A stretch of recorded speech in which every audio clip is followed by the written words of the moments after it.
Good morning students.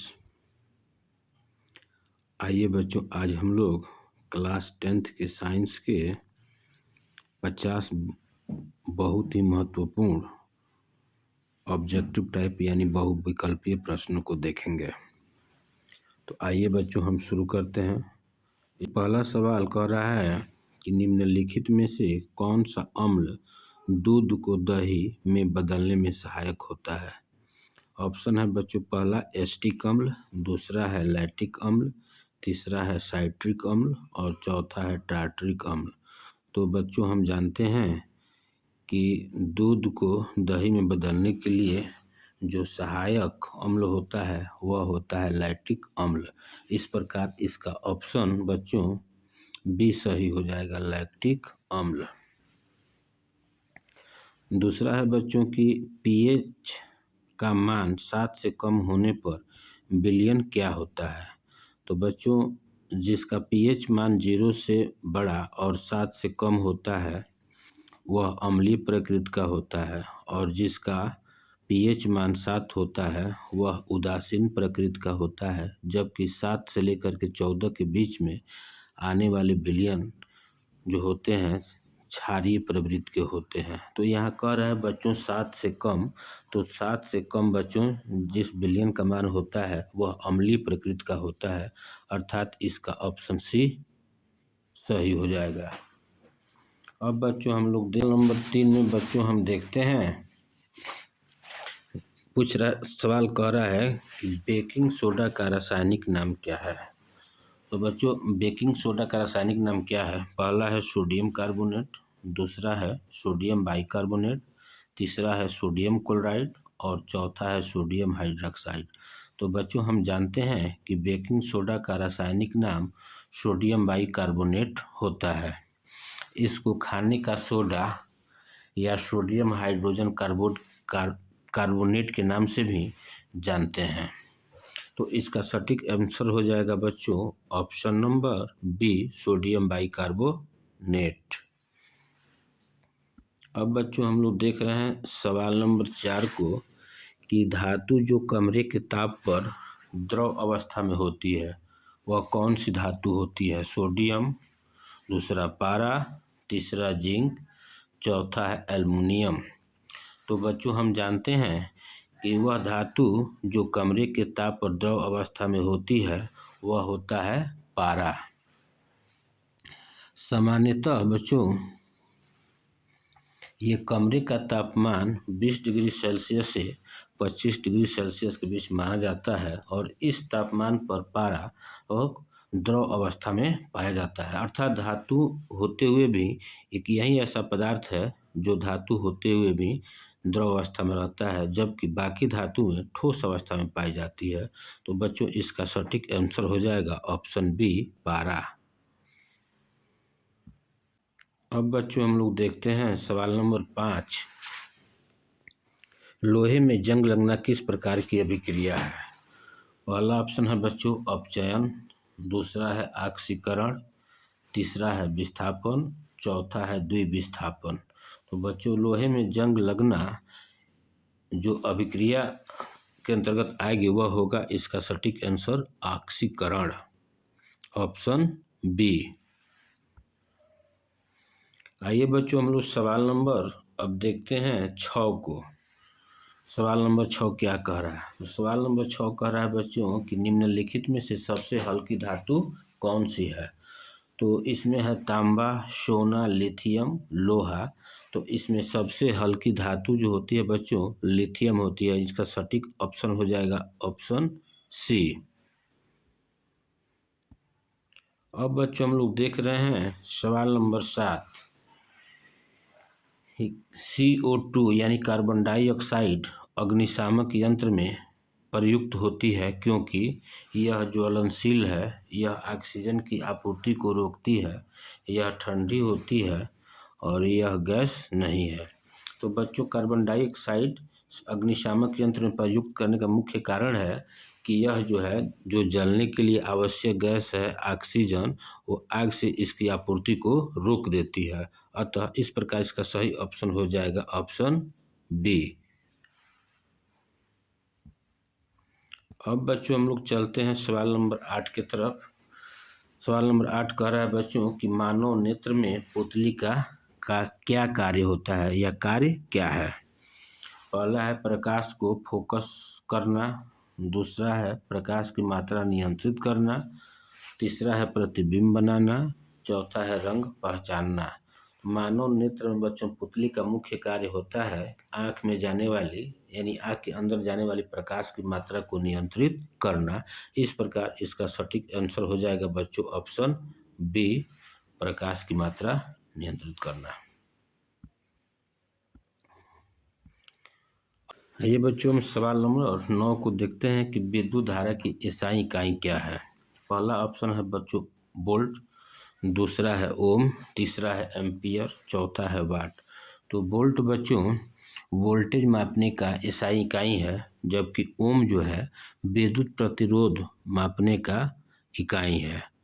तो विद्युत प्रतिरोध और विद्युत प्रतिरोधकता बच्चों अलग अलग चीज़ें होती है।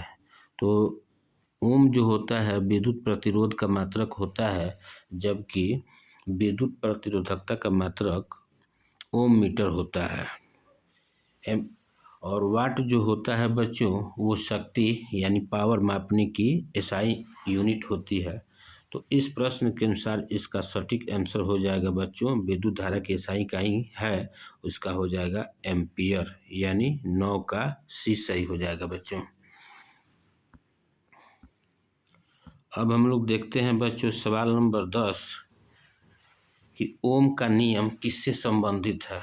धारा और शक्ति से, दूसरा वोल्टेज और प्रतिरोध से, तीसरा धारा और वोल्टेज से, चौथा प्रतिरोध और शक्ति से। तो बच्चों 10 हम देखते हैं, 10 का सटीक आंसर हो जाएगा धारा और वोल्टेज से, यानी इसका ऑप्शन सी हो जाएगा बच्चों। अब हम लोग सवाल नंबर देखते हैं बच्चों 11। घरेलू विद्युत उपकरण में फ्यूज का उपयोग होता है, यानी फ्यूज उपयोग करने के पीछे का रीजन क्या होता है, क्या कारण होता है कि हम लोग घरेलू उपकरणों में फ्यूज का उपयोग करते हैं। पहला सवाल ऑप्शन है बच्चा धारा बढ़ाने के लिए, दूसरा है वोल्टेज बढ़ाने के लिए यानी वोल्टेज बढ़ाने के लिए, तीसरा है सुरक्षा के लिए और चौथा है ऊर्जा बचाने के लिए। तो विद्युत उपकरणों में बच्चों फ्यूज का उपयोग करने का हमारा मेन मकसद होता है या मेन उद्देश्य होता है सुरक्षा अपनाना, यानी इसका ऑप्शन सी सही हो जाएगा। अब बच्चों हम लोग देखते हैं सवाल नंबर 12। उत्तल दर्पण का उपयोग किया जाता है शेविंग के लिए, दंत चिकित्सा में, वाहनों के रियर व्यू मिरर में, सूक्ष्मदर्शी में। तो बच्चों हम जानते हैं कि उत्तल दर्पण का उपयोग वाहनों के रियर व्यू मिरर में किया जाता है, अर्थात साइड मिरर के रूप में इसका उपयोग किया जाता है। प्रतिबिंब देखने के लिए बच्चों हम समतल दर्पण का भी उपयोग कर सकते हैं, लेकिन समतल दर्पण में किसी वस्तु का रियल प्रतिबिंब पूरा प्रतिबिंब देखने के लिए बच्चों वस्तु की लंबाई के कम से कम आधा होनी चाहिए, तब उसमें वस्तु का पूरा प्रतिबिंब दिखाई पड़ेगा। तो इस प्रकार यदि गाड़ी में हम समतल दर्पण लगाते हैं तो बहुत बड़े एरिया को छेकेगा, जिससे आवागमन प्रभावित होगी। इसलिए बच्चों हम उत्तल दर्पण का प्रयोग करते हैं कि उत्तल दर्पण छोटा होते हुए भी बड़ी आकृति को अपने अंदर कवर कर लेता है। इस प्रकार इसका सटीक आंसर हो जाएगा बच्चों ऑप्शन सी।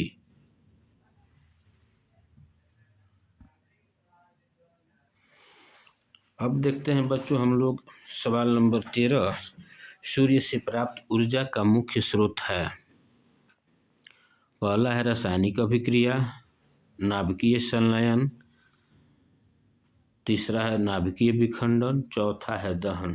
तो बच्चों हम जानते हैं कि सूर्य से प्राप्त ऊर्जा का मुख्य स्रोत जो है जिस अभिक्रिया द्वारा ये संपन्न होती है उसे कहते हैं नाभिकीय संलयन, यानी 13 का ऑप्शन बी बिल्कुल सही होगा। आइए बच्चों हम लोग सवाल नंबर 14 को देखते हैं। कह रहा है कि निम्नलिखित में से कौन सा नवीकरणीय ऊर्जा स्रोत है। तो इसमें कोयला, पेट्रोलियम, पवन ऊर्जा, प्राकृतिक गैस। तो बच्चों हम जानते हैं कि कोयला, पेट्रोलियम और प्राकृतिक गैस ये ऊर्जा के अनवीकरणीय स्रोत हैं, जबकि पवन ऊर्जा के नवीकरणीय स्रोत के अंतर्गत आते हैं। नवीकरणीय स्रोत को बच्चों अक्षय ऊर्जा भी कहते हैं। प्राकृतिक रूप से इनका निरंतर पूर्ति होते रहता है, जबकि जीवाश्म ईंधन जो होते हैं यानी अनवीकरणीय स्रोत जैसे कोयला हो गया, पेट्रोलियम हो गया और प्राकृतिक गैस हो गया, इनकी आसानी से पूर्ति नहीं हो पाती है। इसलिए इसका सटीक आंसर हो जाएगा बच्चों पवन ऊर्जा, ऑप्शन सी। अब हम लोग देख रहे हैं बच्चों सवाल नंबर 15 कि श्वसन की प्रक्रिया में कौन सी गैस निकलती है। पहला है ऑक्सीजन, दूसरा नाइट्रोजन, तीसरा कार्बन डाइऑक्साइड, चौथा हाइड्रोजन। तो बच्चों हम जानते हैं कि श्वसन की प्रक्रिया में कार्बन डाइऑक्साइड गैस निकलती है, अतः इसका ऑप्शन सी सही हो जाएगा। अब बच्चों हम लोग देखते हैं सवाल नंबर 16, प्रकाश का अपवर्तन किस माध्यम में होता है। पहला ऑप्शन निर्वात में, दूसरा एक समान माध्यम में, तीसरा दो भिन्न माध्यमों में, डी केवल वायु में।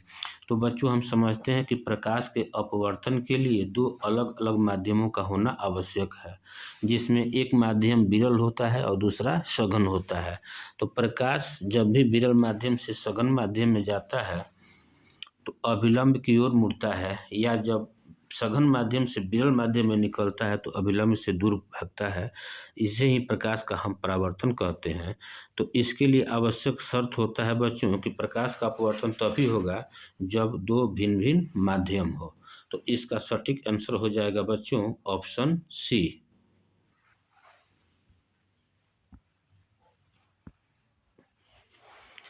अब हम लोग देखते हैं बच्चों सवाल नंबर 17 कि पौधों में भोजन बनाने की प्रक्रिया कहलाती है, अर्थात पौधों द्वारा भोजन बनाने की जो प्रक्रिया है क्या कहलाती है। पहला ऑप्शन है बच्चों श्वसन, दूसरा है वाष्पोत्सर्जन, तीसरा है प्रकाश संश्लेषण, चौथा है अपघटन। तो पौधों में भोजन बनाने की प्रक्रिया प्रकाश संश्लेषण कहलाती है, अतः इसका सही ऑप्शन हो जाएगा ऑप्शन सी। अब बच्चों देखना है हमें मानव हृदय में कितने कक्ष होते हैं। तो इसकी चर्चा हम लोग पहले भी कर चुके हैं, लेकिन ये सवाल रिपीट हो गया है। आइए बच्चों इसे देख लेते हैं। तो मानव हृदय में कितने कक्ष होते हैं, इसका सटीक आंसर हो जाएगा बच्चों ऑप्शन सी, यानी 4 होते हैं। अब देखते हैं बच्चों हम लोग सवाल नंबर 19, निम्नलिखित में से कौन सा रोग वायरस से होता है। निम्नलिखित में से कौन सा रोग वायरस से होता है। पहला है मलेरिया, दूसरा है हैजा, तीसरा है टीबी और चौथा है डेंगू। तो बच्चों हम जानते हैं कि वायरस से होने वाले रोगों में से कुछ जैसे डेंगू हो गया, रेबीज हो गया, पोलियो हो गया, ये वायरस की वजह से होते हैं। तो इस ऑप्शन के अनुसार बच्चों इसका सटीक आंसर हो जाएगा ऑप्शन डी डेंगू। अब सवाल नंबर 20 कह रहा है बच्चों कि डीएनए का पूर्ण रूप है, यानी डीएनए का फुल फॉर्म क्या होता है। तो इसका पहला दिया है बच्चों डीऑक्सीराइबो न्यूक्लिक एसिड, दूसरा है डायनेमिक न्यूक्लियर एसिड, तीसरा है डबल नाइट्रोजन एसिड, चौथा है डीऑक्सीराइबो नाइट्रिक एसिड। तो इसका सटीक आंसर हो जाएगा बच्चों डीऑक्सीराइबो न्यूक्लिक एसिड, यानी इसका ऑप्शन ए सही है। आइए बच्चों अब हम लोग सवाल नंबर 21 को देखते हैं कि आनुवंशिकता के नियम किसने दिए।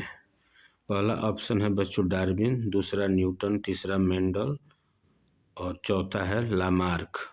तो बच्चों आनुवंशिकता के जो नियम दिए थे या आनुवंशिकता के जनक कहा जाता है वह ग्रेगर जॉन मेंडल को कहा जाता है। इस ऑप्शन के अनुसार बच्चों सटीक आंसर हो जाएगा मेंडल, यानी ऑप्शन सी सही है।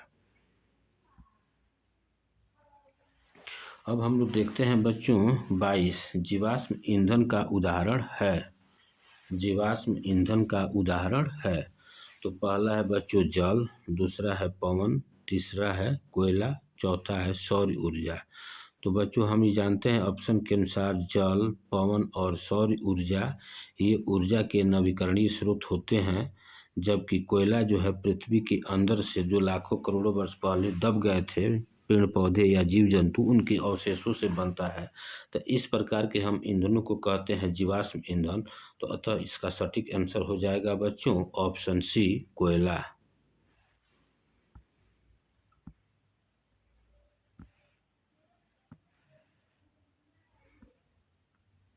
अब बच्चों हम लोग देखते हैं सवाल नंबर 23 कि निम्न में से कौन सा हरित गृह गैस है।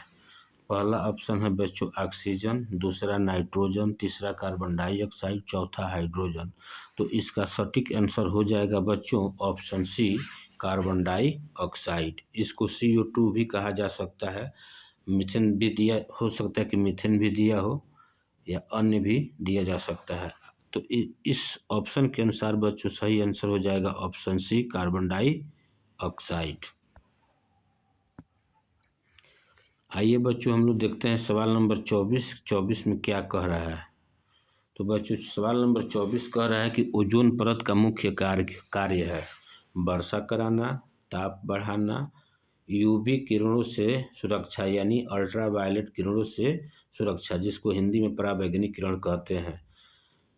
चौथा है बच्चों प्रदूषण बढ़ाना। तो ओजोन परत का मुख्य कार्य होता है बच्चों UV यानी अल्ट्रावायलेट किरणों से सुरक्षा प्रदान करना। इस प्रकार इसका ऑप्शन सी सही हो जाएगा। अब हम लोग देखते हैं बच्चों सवाल नंबर 25 कि पौधों में जल का परिवहन किसके द्वारा होता है। तो बच्चों हम जानते हैं कि पौधों में जल का परिवहन के लिए जो जिम्मेदार तक होते हैं वह होते हैं बच्चों जाइलम, ऑप्शन सी। अब हम लोग देख रहे हैं बच्चों प्रश्न नंबर 26 कि विद्युत ऊर्जा को यांत्रिक ऊर्जा में बदलता है, यानी इसमें से कौन सी निम्न में से कौन सी यंत्र है जो विद्युत ऊर्जा को यांत्रिक ऊर्जा में बदलने का कार्य करता है। तो पहला है बच्चों जनरेटर, दूसरा है मोटर, तीसरा है ट्रांसफार्मर, चौथा है बच्चों फ्यूज।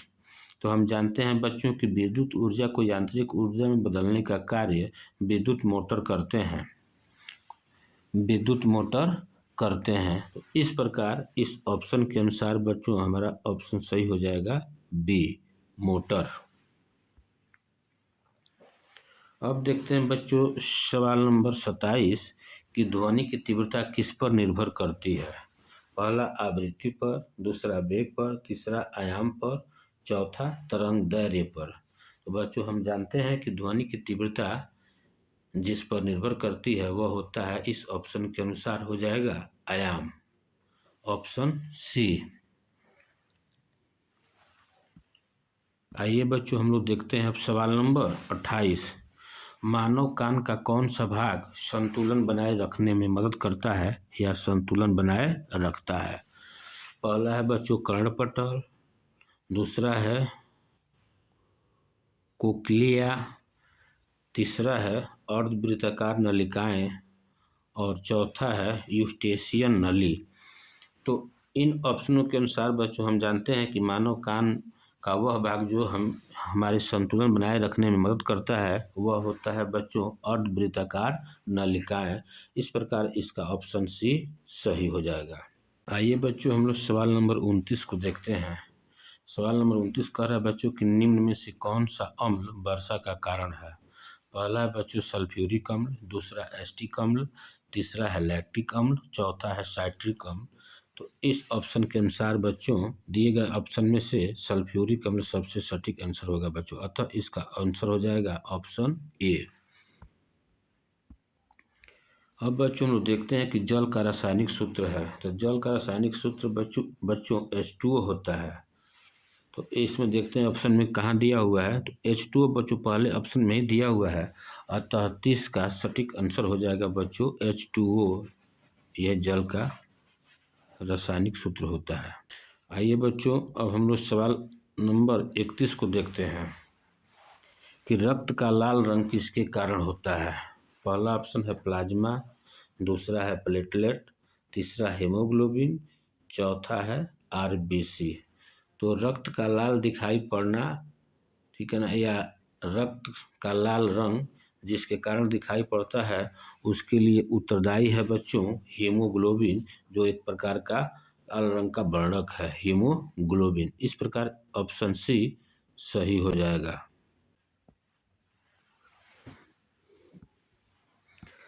अब बच्चों देखते हैं हम लोग सवाल नंबर 32 कि निम्नलिखित में से कौन सा धातु नहीं है। तो पहला है बच्चों सोडियम, दूसरा है कैल्शियम, तीसरा है सल्फर, चौथा है आयरन। तो बच्चों इन ऑप्शन में सोडियम, कैल्शियम और आयरन ये धातु के अंतर्गत आते हैं, जबकि सल्फर जो है अधातु के अंतर्गत आता है। तो इसमें पूछा है कौन सा धातु नहीं है, तो इसका सही आंसर हो जाएगा बच्चों ऑप्शन सी सल्फर।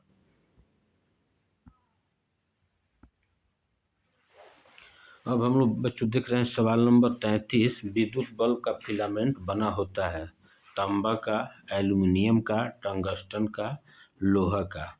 तो बच्चों हम लोग जानते हैं कि विद्युत बल्ब का फिलामेंट टंगस्टन का बना होता है, अतः इसका सही ऑप्शन हो जाएगा बच्चों सी टंगस्टन। अब इसमें बच्चों पूछ रहा है सवाल नंबर 34 में कि पारण की प्रक्रिया होती है जीवित कोशिकाओं में, मृत कोशिकाओं में, धातुओं में, गैसों में। तो बच्चों हम जानते हैं कि परासरण की क्रिया जो है जीवित कोशिकाओं में होती है, यानी कोशिका एक झिल्लीनुमा संरचना के अंतर्गत होती है, जिस झिल्लीनुमा संरचना को हम अर्धपारगम्य झिल्ली कहते हैं, जिसकी सहायता से परासरण की घटना होती है। तो इस प्रकार इसका ऑप्शन बच्चों हो जाएगा ऑप्शन ए। अब बच्चों लोग देखते हैं सवाल नंबर 35 कि जैव निम्नीकरणीय पदार्थ का उदाहरण है प्लास्टिक, कांच, कागज, पॉलीथीन। तो इनमें मन कौन ऐसा पदार्थ है बच्चों जो बहुत ही सरल रूपों में छोटे छोटे कणों में टूट जाते हैं। तो उसे वह है बच्चों इसमें से कागज। प्लास्टिक जो है ये या कांच या पॉलीथीन इतना आसानी से सरल कणों में विभक्त नहीं होते, नहीं टूटते हैं, लेकिन कागज आसानी से जाता है, अतः इसका सही आंसर हो जाएगा बच्चों ऑप्शन सी।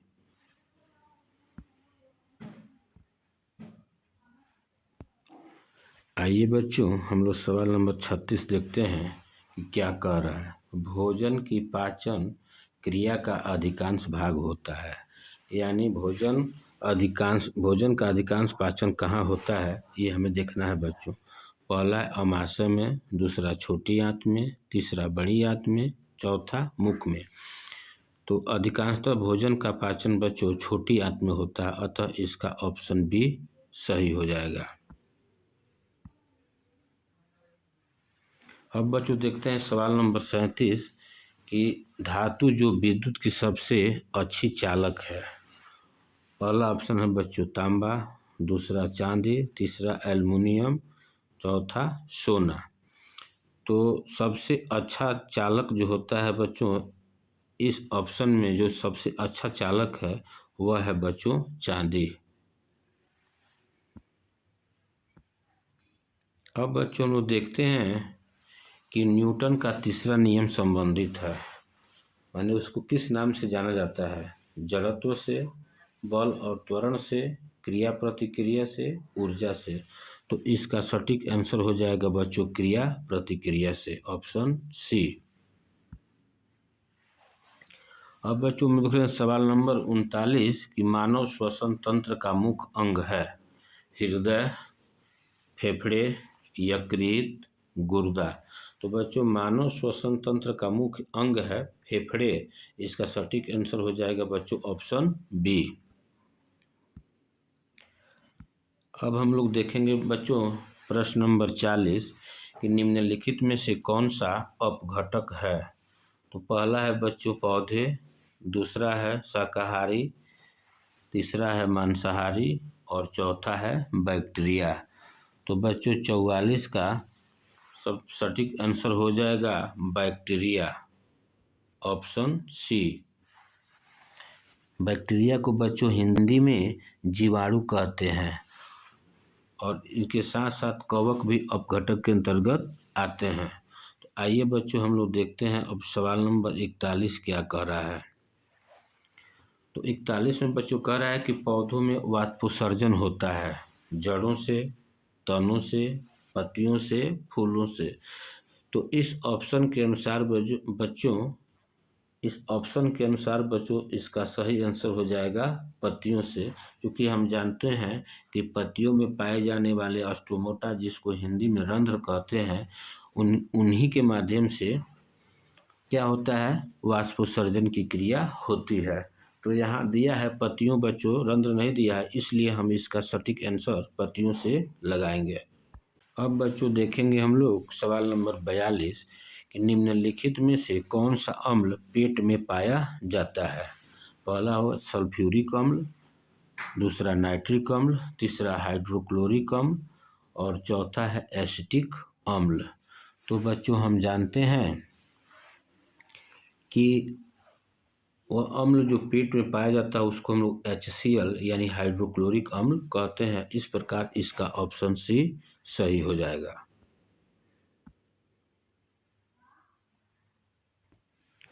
आइए बच्चों हम लोग सवाल नंबर 43 को देखते हैं कि विद्युत ऊर्जा की एसआई इकाई क्या है। पहला है बच्चों जूल, दूसरा है वाट, तीसरा एम्पियर, चौथा है वोल्ट। तो बच्चों हम जानते हैं कि विद्युत ऊर्जा का एसआई इकाई जो है जूल होता है। इस प्रकार इसका ऑप्शन ये सही हो जाएगा। अब देखते हैं बच्चों 44 क्या कह रहा है। परावर्तन के नियम किस पर लागू होते हैं? केवल दर्पण पर, केवल लेंस पर, सभी परावर्तक सतह पर, केवल कांच पर। तो बच्चों हम जानते हैं कि परावर्तन के नियम जो है वह सभी पर लागू होते हैं। वह चाहे समतल दर्पण समतल हो या वक्रतल हो, वह या परावर्तक सतह चिकनी हो, वो सभी सतहों से क्या होता है कि प्रकाश का परावर्तन होता है। तो इस प्रकार इसका सही ऑप्शन आंसर हो जाएगा बच्चों ऑप्शन सी, सभी परावर्तक सतह।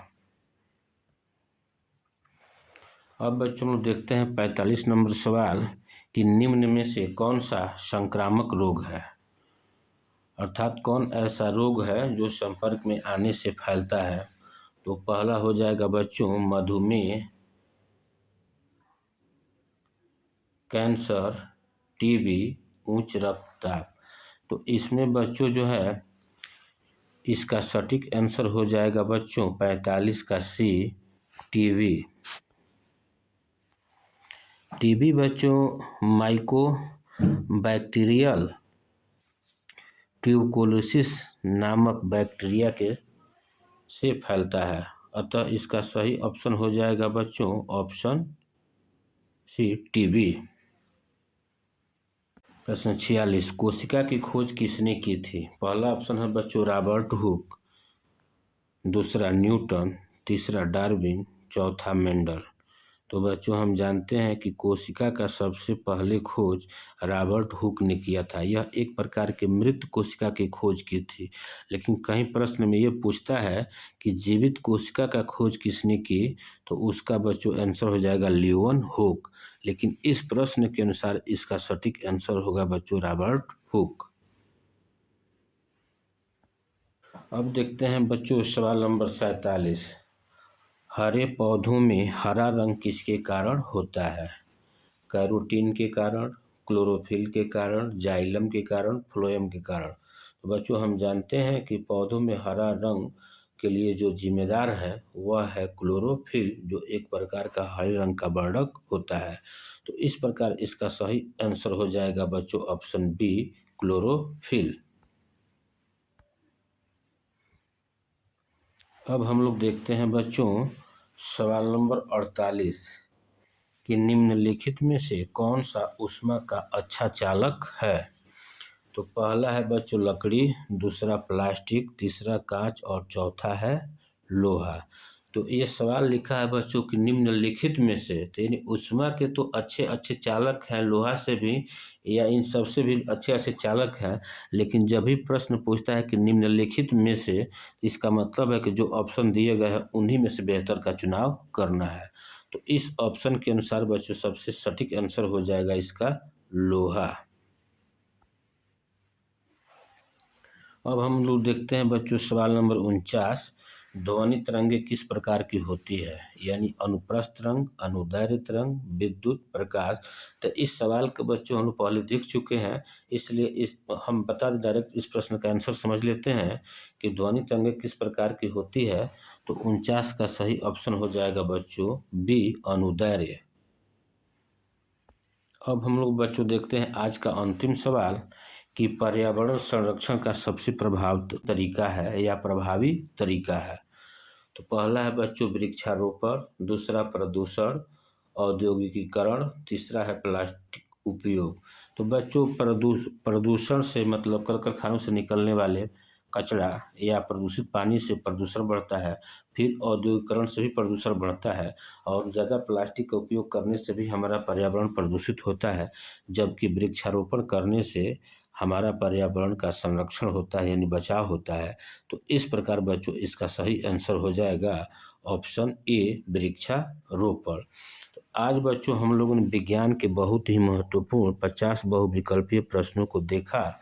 उम्मीद है बच्चों कि आप इसे अच्छे से पढ़ करके समझ करके परीक्षा में जाएंगे जिससे कि आपको लाभ मिल सके। धन्यवाद बच्चों।